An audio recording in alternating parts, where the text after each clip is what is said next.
राज्यात म्हणजे आज आहे 9 जून 2025. आजपासून महाराष्ट्रातल्या शेतकऱ्याला अंदाज देणार आहे.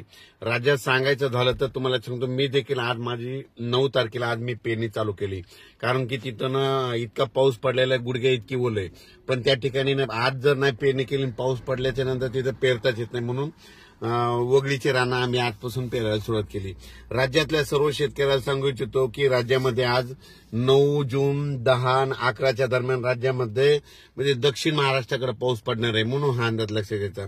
पण राज्यात सांगायचं झालं तर म्हणजे सर्व राज्यात सांगायचं झालं तर 11 जून पासून म्हणजे 11 जून 12 13च्या नंतर राज्यातला पाऊस वाढत जाणार आहे. म्हणून ह्या राज्यातल्या सर्व शेतकऱ्यांना लक्षात द्यायचं. पूर्व विदर्भ आणि पश्चिम विदर्भातल्या शेतकऱ्याला सांगू इच्छितो की तुमच्या भागाकडे म्हणजे 11च्या नंतर पाऊस 12-13 जूनच्या नंतर तुमच्याकडे पाऊस येणार आहे. म्हणून तुम्ही तुमचा पेरणीचा निर्णय घ्यावा. त्याच्यानंतर दक्षिण महाराष्ट्रातल्या शेतकऱ्याला सांगू इच्छितो की दक्षिण महाराष्ट्राकडे म्हणजे तुम्हाला सांगायचं झालं तर आज म्हणजे 9 जून 10, 11, 12 तुमच्याकडे 9, 10, 11, 12 पासूनच पाऊस तुमच्याकडे चांगल्या प्रमाणात पडणार आहे. म्हणून हा अंदाज लक्षात द्यायचा. पण राज्यातल्या सर्व शेतकऱ्याला सांगू इच्छितो